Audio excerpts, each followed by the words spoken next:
right.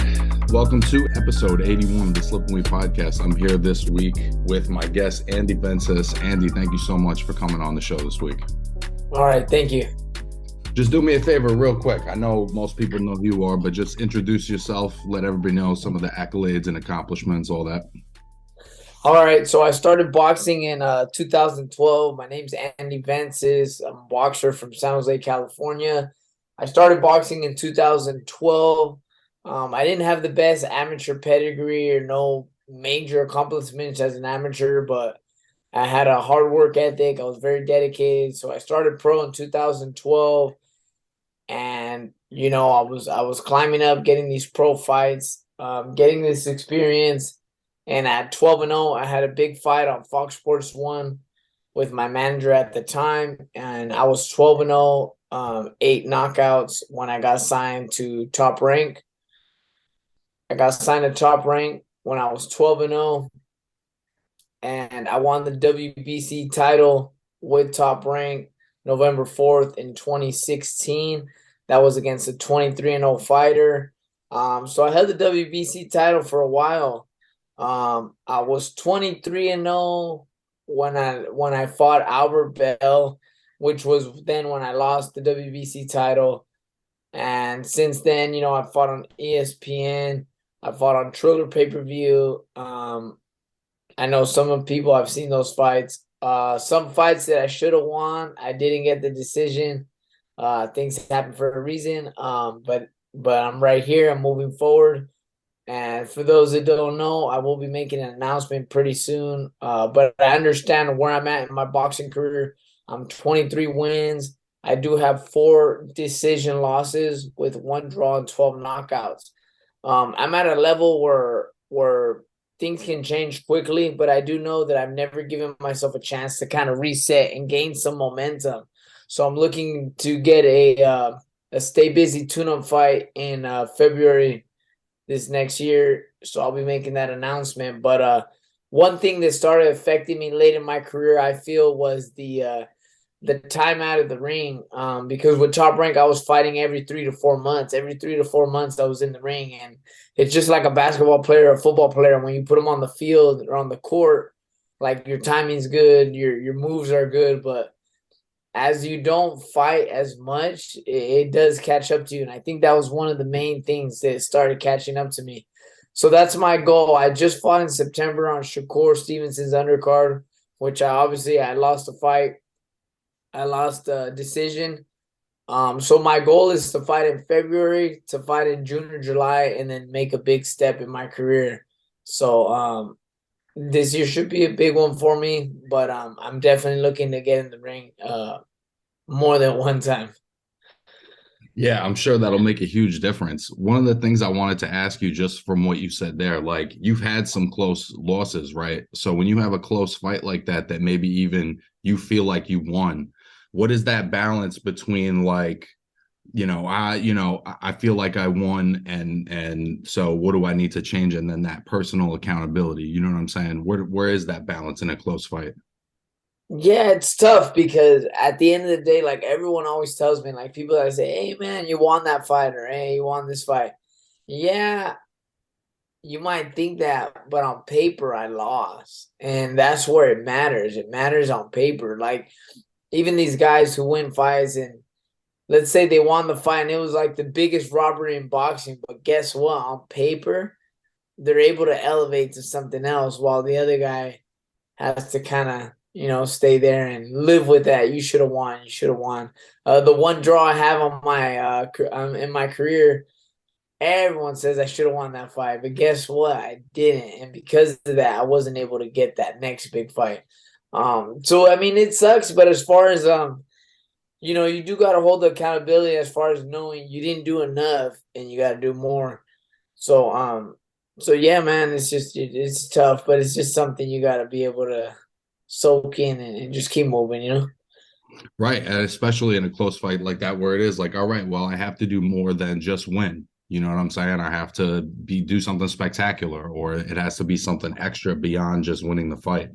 Talk to me a little bit about your YouTube channel and some of what people can look forward to seeing from you.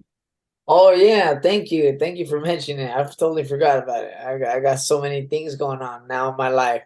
Yeah, so I started a YouTube channel called Into the Trenches. I made this YouTube channel.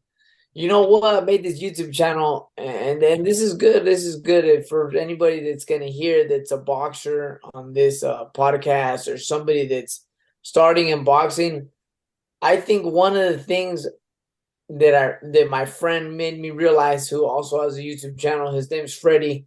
What he made me realize was he was like, "Hey man, like people want people. Why don't you start your YouTube channel?" So this idea came from him, and I was kind of like, "Ah, bro, I don't have time for it. I don't have time for it." And he said, "Look, why don't you start it and make money from YouTube? Like you can make money from YouTube. Like there's so many trainers and so many boxers that don't take advantage of it.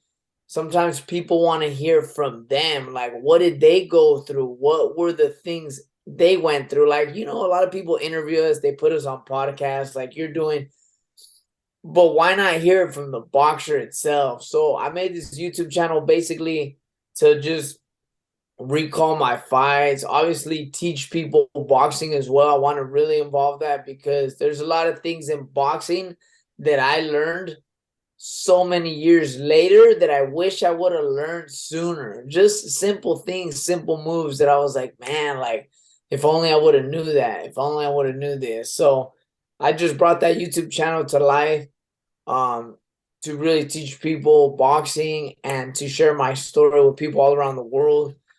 Thankfully this morning I woke up to an email, so I'm gonna monetize all my videos later today. So I'm already monetized. I started that channel about a month and a half ago.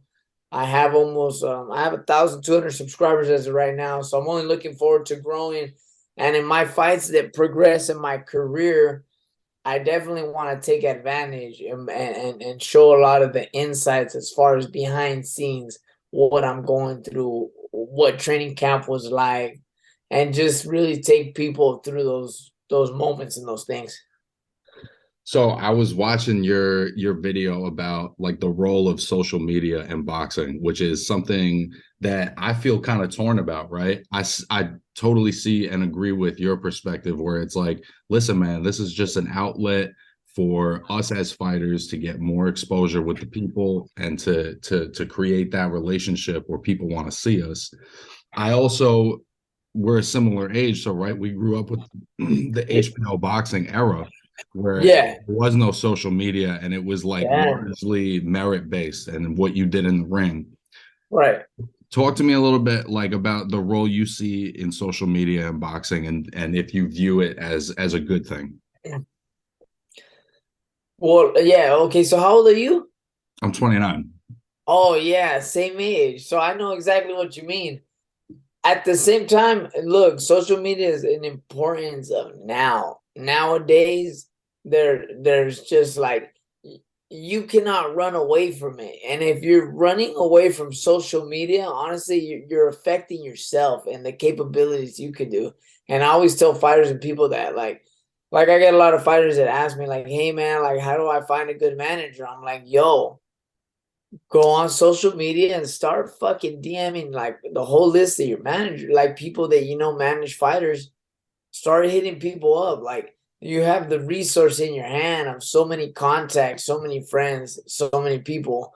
I mean, it's because of Lukey. I got Lukey is a friend of mine who obviously has a YouTube channel, whatever. It's because of Lukey I got tied in with the manager that I'm working now, which her name is Emily. But if it wasn't for me asking Lukey, like, hey man, like where do you think I should go? And then he directed it, and it was all through social media. It was just crazy.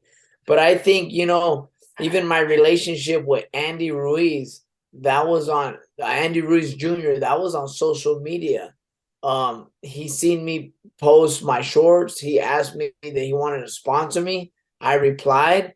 We set up some sparring, some training, and then guess what? Like we bridged the relationship off social media. Like it's just crazy. Like um, I think everyone needs to utilize it better in a way to stop looking at it like, oh, everyone's on social media.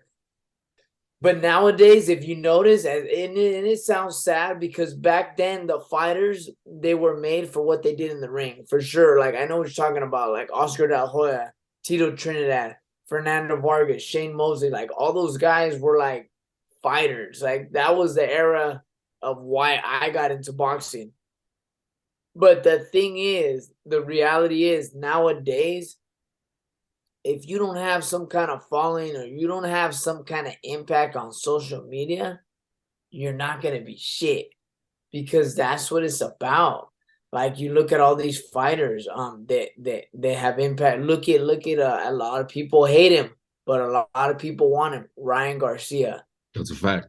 the perfect example. Look at he's the social media star guy. Started all that shit basically. Everyone wants to fight him. Everyone wants him. Everybody talks about him. Everybody wants him. And that's generated so much for him. It's been life changing for him. Even someone as they involved what's that game called the kids are playing where they do the dance moves? I forget the name. TikTok. No, not TikTok. It's the other one where Teofimo gets his dances from. Well, there you go. That's how out of touch I am. Well, yeah, it's just those. So Teofimo started doing those moves off Right. that game, and all those kids, everyone that's just started trending everywhere. And it's just like, yeah, it's there for us. But as a fighter that's 31, because I'm older too, it's either you adapt with it or you're gonna get left behind. Also for fighters, there's something on Instagram called Reels Play, and you could get money off the Reels Play. I do it. I do it myself. I do reels here and there all the time on Instagram. So I get some money every month. That's just like me sitting down, just doing something in the car when I'm bored. And yeah, there's just ways to make money. I use social media to have people buy the snack products that I take. And because of that, I get a check every month just from posting and letting people know that I take the stuff. So I mean, hey, I mean, if it's putting money in your pockets and it's gonna generate for you in the long run, you have to adapt with it, but don't let it interfere with your training. Find a time to fit it in and definitely use it though. Right. I liked how you put it when you said like if you're running from social media, you're only hurting yourself. Yeah. That's kind of a good succinct way of putting it. Like at a certain point, this is what the terms of the game are, and you have to get involved. I guess what would be your advice to like, a fighter that's just so foreign to them and they're really talented, but they're having a hard time being seen. I know fighters that don't even have a cell phone. You know what I'm saying? And so they're not in touch with social media at all, but they're really talented, but they aren't making that noise. You know what I'm saying? Oh, they gotta find someone that's gonna be able to at least get that footage of them training or sparring or something and putting it out there. Like, yeah, they gotta get in touch with someone who's gonna be able to like record their abilities, their skills, and put it out somewhere because the thing is you want people to see like you want people to see what you do, your skills, and kind of who you are and what you're able to even bring to the table. So I mean, sometimes a lot of boxers have been known because of that. They'll just put a video up of their skills and people are like tripping out as far as how good a kid is. You see it all the time with the little kids doing little tennis ball things on ESPN ringside, and they'll post it. The little kid has mad skills. Imagine when he's older, right? But it's doing that, just posting their abilities, and it'll get out there. Yeah, you see it with those kids all the time using the boxing bar or the hat with the tennis ball. They're like da da da da da, and they're just getting into it. Yeah. So talk to me real quick about how you met Lukey or your relationship with Lukey, because obviously, I'm a fellow ITR boxing contributor. He's somebody who's had a big impact on my life. Very interesting, one of a kind Yeah. guy in boxing. Yeah, Lukey. So when I started my pro career, I believe Lukey was barely getting into covering boxing when I was like, I want to say when I was about 6-0, 7-0. I want to say back like I think I met Lukey back in 2000. maybe 2014. I met Lukey. He reached out to me to obviously like interview me, and then he was around the boxing scenes of the fights that where I was at locally. He was around. He was pretty much the guy who just, hey, you mind if I get an interview with you? And me coming up as a freshman, I was like, oh, it's pretty cool. I'm gonna get an interview. So that's how I met Lukey. It was super neutral. I just met him at the events. He was covering boxing, interviewing a lot of fighters, not only myself, but a lot of other fighters. And that's how my relationship established with Lukey was that he was covering boxing and he was starting as well. I was starting as well. And obviously I was undefeated, 6-0, 7-0, 8-0, 9-0, 10-0, 11-0. Lukey took the initiative to be like, holy shit, like I want to follow this guy. Like, so we kept in touch all the time. And he started even following me up at when I signed with Top Rank. He was following me. He followed me throughout my whole career, and he still follows me. So I think the relationship was established because Lukey was excited for me too, the way my career was going, the way I was coming up. And he was like, hey, why not interview the guy who's making noise out of the Bay Area? Like, I want to do this. And he was still doing it with many other fighters as well, not only myself. But yeah, me and Lukey's relationship was super genuine. Basically, like we met each other coming up. We pretty much came up together. And until this day, it's a pretty much neutral relationship as far as giving advice or asking questions. I asked Lukey a lot of stuff. Hey, Lukey, what do you think about this? Oh yeah, I think you need a fight to come back and maybe one more and then you should take a jump. I was like, yeah, Lukey, that's what I planned. And I just we just talk with each other. But Lukey's a great guy. Lukey's given me a lot of advice. He's been there for me at a very hard time when he as well knew my manager that passed away and knowing he knew the guy and he actually covered a story about him in my career. Like, it's just, it's a little deeper level with Lukey, but he's a great person. He's a great person, and we've had our little tribulations as far as him knowing other fighters that I was gonna fight, and it's always been But Lukey's a true professional, someone who just wants to help, and yeah, thank you, man. But yeah, I would say I met him back in like 2014. Yeah, he's definitely one of the real motherfuckers I've met in the sport. But how did you meet Lukey? When did you meet Lukey? So I had been doing this podcast. I started like right before the pandemic. And then at one point I was gonna have Aaron Coley on the show Right. and through because I knew some people in his camp. And I asked the guy who got me the episode. I said, hey man, if you got any kind of footage or information about the guy, like send it over to me. And one of the things he sent me was like a 15-minute documentary that Lukey had done about Aaron. And so Oh, yeah. at that point, I just reached out. I was like, hey, man, I'm about to have Aaron on the show. Like, check it out. You know what I'm saying? And he hit me up shortly after that. We did a couple of podcasts together. And then eventually they just asked me to be a part of ITR, which I was very excited to do. Oh, So, that's awesome. Oh, so you are a part of ITR. yeah, I'm an ITR contributor. Oh, that's awesome. One of the other things I was watching on your YouTube channel, like you were talking about like knowing yourself as a fighter. I think it was like the first episode you did. It was like knowing yourself Oh, as a yes, fighter. yes, And you yes. were like, I'm a soldier. If you tell me to do something, I'm gonna do that shit. Some Right, guys right, just right. live in that space all the time. Like, I think it's very rare that we see fighters that are that kind of self-aware. Do you think that's important to really like know yourself and know what you need and what kind of makes you tick or whatever? Yeah, but at the same time you gotta have the right people around you. I think the only reason why I'm able to kind of like reflect on things like that is sometimes I'll sit back because suffering my last defeat, I really took some time. I think I took a month. The longest time I took off was like a month, not working out, not training. So you got to see, I'm such a routine-ish guy at work. I'm used to going to the gym. I'm used to doing it. Like, there's never a dull moment in my day. But here I was after the fight, and there's so much downtime. Like, holy shit, what do I do? like, what do I do? Like, I don't even know what to do. I'm not training. I was forcing myself to just not train, to kind of like give myself time to think. So what I think you got to be realistic as a boxer, as far as when things go good, reflect on what you need to do better, right? And then when things go bad, what is it that happened? So have you followed my career? You've seen a lot of my fights? Absolutely, yeah. Okay. I would say I've seen you fight at least 5 times. Okay, so the last five? Yeah, Okay, so the last 5 times.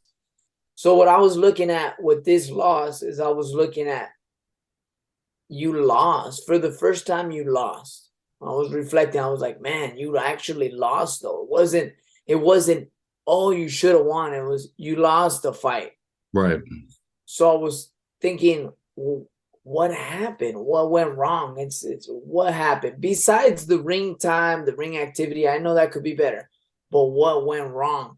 So when I was in this mindset, just thinking, I remember I was just driving one day, just thinking like of the things, of just what is it? Like, it's not an excuse, but what is it? So then I was thinking, and I was looking back to when I lost to Al Rebel and Alberto Luis Lopez during the. Did you see that fight? yeah, Okay. What I was able to realize was, in those two losses that I had, when things got tough, I was able to break through and like make something happen. I was able to like rally back. Like, there was an extra gear for me that I had. right, Now, that was when so I related it to the training as well, like what went wrong. So in these last two fights with John O'Carroll that I had, and in this last fight with Henry LeBron, when things got hard, I wasn't able to go in extra gear. So I was asking myself, why? What happened? And a lot of that had to do, I'm one of the hardest workers, but a lot of that had to do with the trainer being able to take me to a place where I was uncomfortable, like as far as pushing beyond the limit. And I think that's where experience played a key in trainers. Was it my previous trainer right now that well, I'm back with Angel Cordon, but the trainer that I had at the time, he didn't have the experience and what it took to train a professional, as far as like what is it going to take to have this guy fight 10 rounds and more if he needs to. And I think it showed, because I'm one of the hardest workers, but at the same time in the gym, um I can do what I think is the more factor, like as far as I'll do as many push-ups, as many sit-ups, all that stuff that I can do. But if I don't have a trainer telling me like, hey, all right, you did that. Now you're going to do this and this. You're going to flip the tire and you're going to do the sledgehammer 10 times. We as fighters, you look at Mayweather, Shane Mosley, the best fighters in the world. Why is it that they have a trainer? Why? Because they themselves cannot take themselves to uncomfortableness. You need someone else to take you to that level. Like, doesn't matter who you are in the world, even as fighters, you can only push yourself so much. You need someone else to take you there.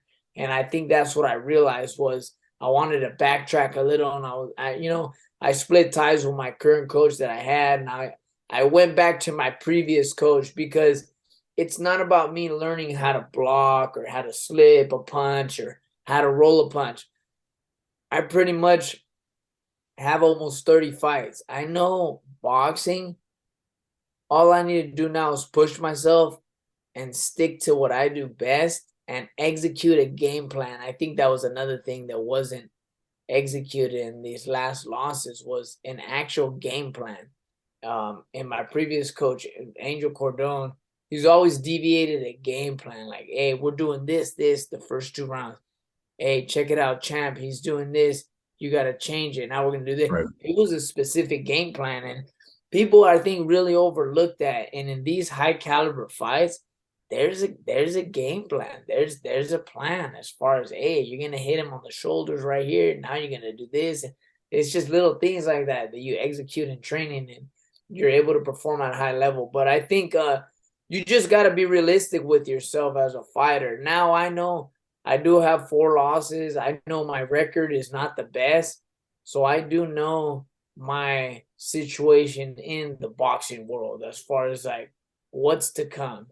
So I am going to be very strategic as far as getting these tune-up fights. And when I do take a step up, obviously executing a game plan, making sure it's a fight that I can actually win and that it's suitable for me.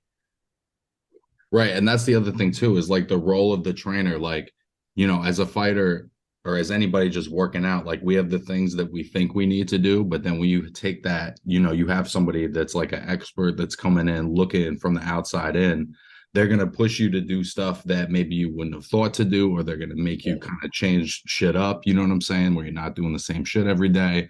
It's just Yeah. that different that second look. It's like the second opinion. You're the first opinion, but you need that second opinion. You know what I'm Yeah, it's saying? like it's like when you're sore from your arms one day. There's sometimes when I'm sore at the gym for arms. I'm like, you know what? I'm gonna do squats, this, and this.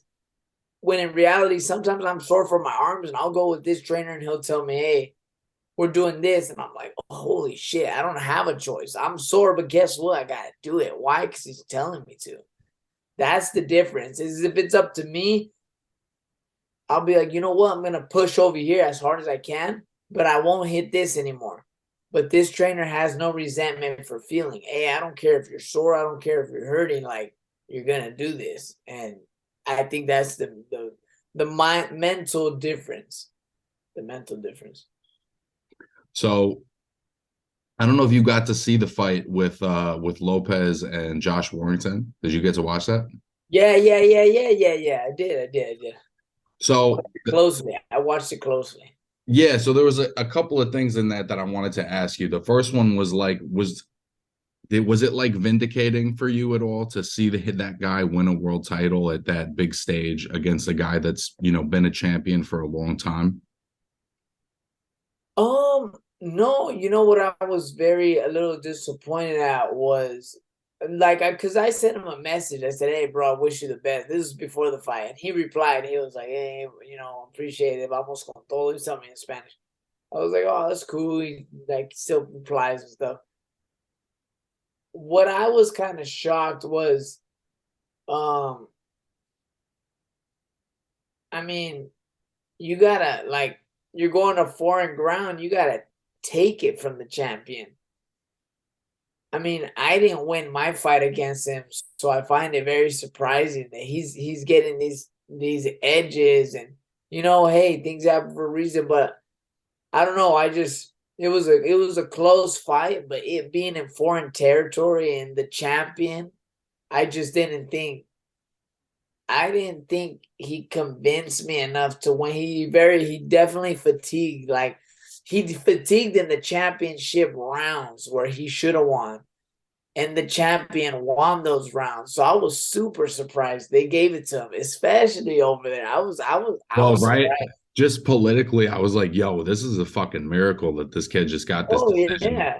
Because Yeah. it was a very close fight. It was a 6-6, seven No, for five sure it kind of was. fight. So I was thinking, you know what? If they want to give it to him, a draw. I was even trying to call it. I was like, hey, I bet you a draw now. Like I was telling my wife, that shit's gonna be a draw because they don't want to give it to Warrington. They probably won't want to give it to the now. It's gonna be a draw. So but look it, they got it right. They got it right. He probably won by 1 point for sure. But the fact that it was over there and they got it right, I was like, man, bro, you never see that. You never see them get it right over there.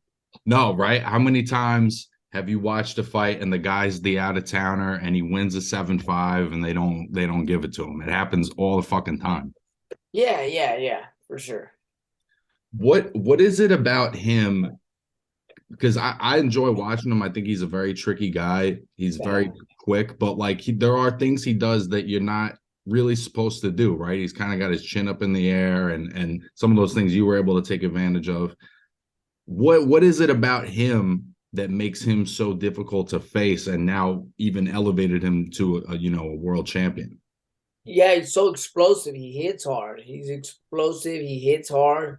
and he's very sparky, he's very jumpy. You know, you're hitting him, he's like this, like he doesn't care to get hit. He'll roll with the punch. Like he's just flowing in there. Like however it happens, it's gonna happen. Like he doesn't really give a fuck if he's getting hit or not. But he does get very, very tired because I feel he starts with a lot of energy and he's very, very sparky the first 6 rounds. But he does fatigue and he can't really, you know, what I figured out, what Josh Warrington figured out, but it was too late for him, as he can't fight too much going backwards. If you push him, he'll start hugging and he'll start wanting to create that boxing distance again. But again, he knows himself. He knows he's a good fighter, a good mover, so he utilizes what he does best, and that's what I like. But yeah, that's what I started figuring out when I fought him is when you push him back, like and put pressure on. He can't really fight going backwards. He has to have that bouncy range, that in and out stuff, and he'll do that all day. But yeah, Which is ironic, right? Because he's 5'4", so you would think in theory that he'd want to be inside, but he's actually a guy that wants some space. And I yeah, think he's more of like a little. I like to think of him like a little, like a Pacquiao little style where he's in now and just throwing hooks and right hands, and he's throwing punches from uppercuts from 5 feet away, swinging in there like he's trying hard. I seen it. I seen it. He was swinging though that first rounds. He was just so explosive, just trying to just do damage early. you're right, man. I didn't even think of it like that, but I really think he is uncomfortable on the inside. And then I think the reason why he kind of faded down the stretch against Warrington, less so against you, I felt like Warrington was kind of fighting a dirty fight where he was leaning in with his head a lot. He's hitting him in the hip, in the back, and in the He's leg. using his experience, you know. Yeah, That's one way of putting it. yeah, I thought it was a little dirty, and I think that he didn't know how to handle that. So he just kept looking to the ref and looking to the ref, and the ref's not going to do anything. You're in his town. yes. I actually didn't like that though. I was like, yo, fucker, just fight. Like, I agree. I agree. hey, you know, like especially when the you know what happened, especially when the headbutt happened, the first one. I guess they clashed heads and he was cut. He was all mad, and I was looking at the screen like, "Yo, you did the same thing to me, bro." I kept fighting like you can't complain about it. This shit happened to me very bad. I got spliced by him with a crazy headbutt. Um, I was all open, and it's just like, yo, you could either cry about it, or you're gonna fight about it, or you're gonna fight about it. So I didn't like that. He kept looking. I was like, yo, fucking just throw punches. Like you got the win. Just solidify it, you know, make it more clear. But he did good, man. Like honestly, he deserves it. After beating me and obviously taking on Flores Jr. and beating him the way he did, and he's just been on a little streak. Yeah, he deserves it though. Yeah, but I think I agree. Like I think I just wanted to see him close it a little better. Like I didn't want to see him win a decision that Warrington closed out better than him. Right. Yeah. But it was a hell of a fight, man. It was a badass fight. It was a great fight. It was a really good fight. It was a really good match, a really good fight. I even said that throughout the rounds. I was like, damn, this is a great fight. For everyone that was thinking Warrington was gonna be just a walkout. I mean, I thought he was gonna walk through Warrington easy. So it was a great fight. It was a badass fight for sure. Definitely a cool matchup. Um, one of the other things I was going to ask you too is why was the Henley LeBron fight only 8 rounds? That's where I fucked up too. That's where I messed up Because too. I saw that and I was like, well, I would think a 10 round fight would probably be to your advantage, just having the experience going the rounds. Yeah, it would be suitable. We pushed for 10, but they said 8, so it was like yes or no. But that's another thing. That's another thing that I look back and I should have been firm on, and I shouldn't accept it because why do you go down to an 8 rounder instead of a 10 on an ESPN Plus card or whatever it is?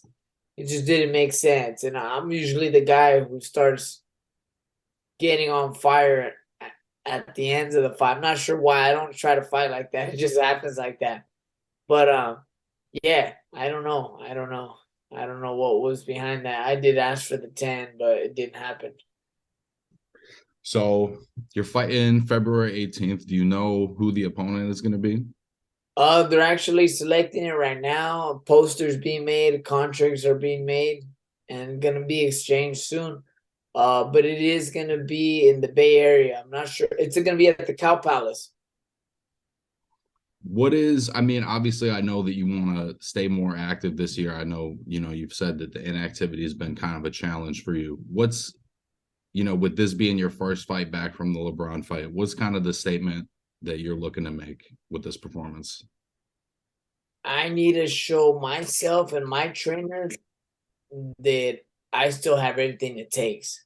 I need to fight the fight and surpass and pass the fight with flying colors. Um, to show myself, to show my trainer that like I can continue and become someone. There's no reason I should be taking any type of punishment or any type of punches from a fighter at a whatever level it is that he's fighting me. Nah, I need to surpass and show the experience, show the discipline, the hard work with the right trainer, the right way, just everything the right way. I have to just showcase dominance, big time. That's a good way of putting it. Showcasing dominance. I like that. I have to Might be the show. name of the fight. Yeah, I have to showcase dominance. I really do. So I'm very determined. We got sparring later today. My official camp starts December 18th, 2 months. We usually do a 2 month camp. So yeah. Well, I think last thing I want to ask you just to get your opinion on it, bro, is how did you feel about Teofimo Lopez and Sandor Martin?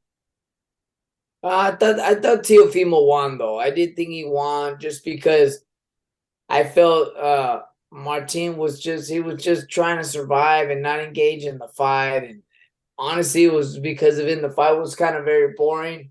It's very people don't understand. It's very hard to fight someone that's running away. Not trying to. That's trying to. There's a difference between boxing and literally like on the bicycle, just trying to hit, move in, move. Another one that another fight of a fight I personally had that I know from experience is hard to fight people. Even in now, Sandra Martin was running away, but there are differences in fighting boxers who are just extra tall. And the fight that I had with Albert Bell, that was hard Right. because he was extra tall. It was moving, and it's very hard to fight a fighter who's moving. And I just felt Sandra Martin was like playing like he was gonna engage, and then he was just on the go. He had sharp footwork to be bicycling the whole night. So I think the right guy won. I just think we all expected more from Teofimo, right? Like, I mean, he's my friend. I personally know him. He's a good person. Um, I just hope he doesn't let the outer criticism get to him. As far as like, because yeah, you have one kind of whatever performance, and people on social media are like, rah. So like, Well, and oh, that's why when he said when they caught that little piece of footage of him saying to his pops, like, "Yo, do I still got it?" I was like, "Damn, bro, you're 25 years old, bro. That's not the question that people want to hear." You know what I'm I saying? did see that. I did say that, and I don't know why he asked that, but maybe it's because maybe he felt like fuck man, like people expected more to me and I'm not delivering Yeah. because of this guy. Like fuck, do I still have it or what? It was probably just like fuck, like I'm sure he was trying, but that's actually better now because a lot of people will be up to fight him off of that performance. So fuck it. I mean. So you don't necessarily see it, as damaging as a lot of people are saying because Martin is such a guy that's in constant motion and he's not looking to engage.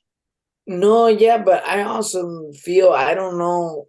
I haven't talked to him in a while, but I don't know what Teofimo's going through. in his outside life? What else has changed? Because I saw his wife ringside and his kid, and to me, every time his wife is there, he underperforms. I don't know why. The last time was with the forgot the Chinese guy's name, the tall one that he fought. Nakatani. There you go. His wife was there, and he kind of it was a whatever fight. He did good, he did great, he won, but I don't know why.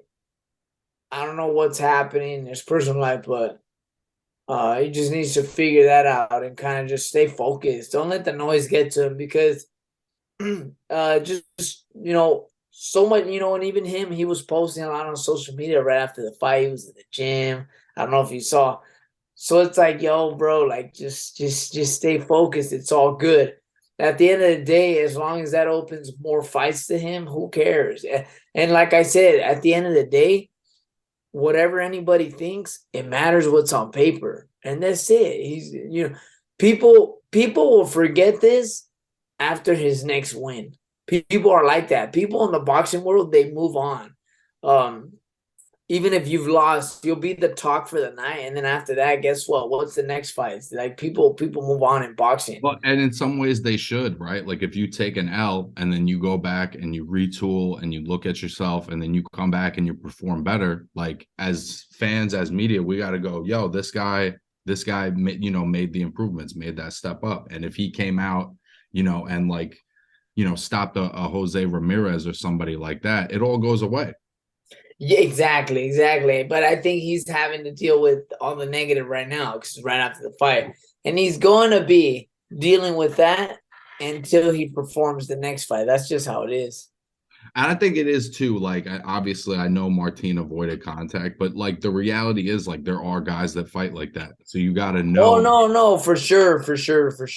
you gotta, because when he said, "Oh, he didn't fight," it's like if you watch the Mikey fight, you know exactly what this guy's approach is. So you have to plan for that more so than expecting him to engage with you just for the fans. That's not his style. Yeah, I think he might have overlooked that for sure. I think he might have overlooked that for sure. Um, but then again, that was the last minute replacement, you know?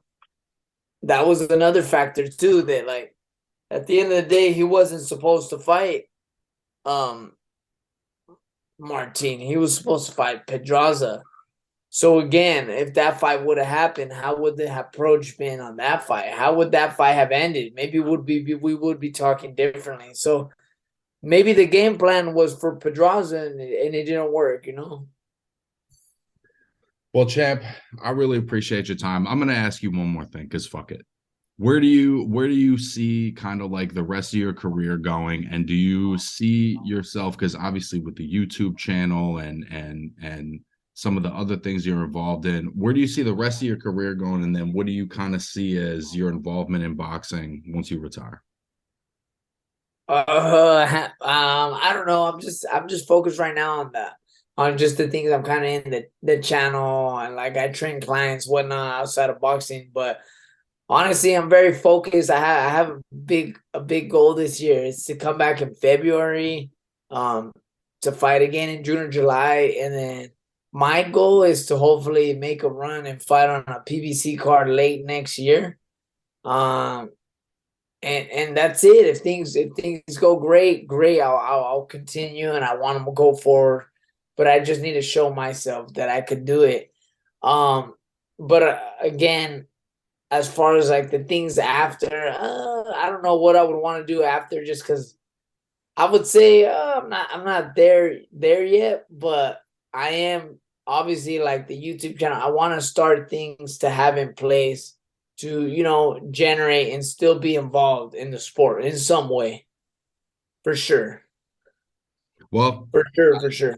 I definitely think you could have a lot of value, especially to younger fighters that maybe lack that role model or need some advice from a world class fighter. And shit, man, I mean, let's see you and Josh Warrington. I would love to see that fight. Yeah, he's older too, right? I know. Whatever comes, boxing's like I tell people, box. You don't know, like boxing's crazy. Um, I'll come back in February and have a fight, and I might be in a whole different place. Maybe with a big fight, the next one, and winning that one, maybe shit, I'll be in a different place. It'll be like, holy shit, that full flip. You see a lot of fighters, sometimes a lot of fighters flip their careers around towards the end of their career. It happens with a lot of guys. Like they'll have, success, a little bit of failure, and then boom, after one fight, their fights change, their career changes because all it takes is that one big fight to kind of win to just turn it all Yeah, look around. at Kiko Martinez, bro. Yeah, yeah, yeah, yeah. There you go. There you go. That's Yeah. a perfect example. Yeah. He's Perfect been like example. he's been in the mix for a decade and he's lost to some of the best guys. And just And now then at the end of boom, his yeah, career, you're he's right. scoring huge upsets. Yeah, so I'm not giving up. I feel I'm with the right guy I need to be with to continue and end my career. So I'm definitely glad I figured all that out mentally in my head. And I think that was the biggest thing that I was going back and forth. Like, yeah, I want to do boxing, but fuck, my trainer doesn't want to train me. Like, kind of what do I do? And I was just analyzing, trying to figure out what went wrong. Like I knew I lost the fight, but leading up to the fight, what's been going on? At a point out from 7-0 to 23-0 was so successful. What happened? So that's how I started breaking things down to kind of like figure out what I need to do. Well, listen, I could tell you as a fan that's watched a bunch of your fights, like you're also just fighting high class opposition. I think that people want to watch you fight. You're a very skilled guy. You got a lot of different things you could do, and I know that fans are looking forward to seeing you again. Thank you, man. Appreciate it. Hell yeah. Well, that's episode 81. I appreciate you, Andy. Much appreciated. All right, Dakota. Take care.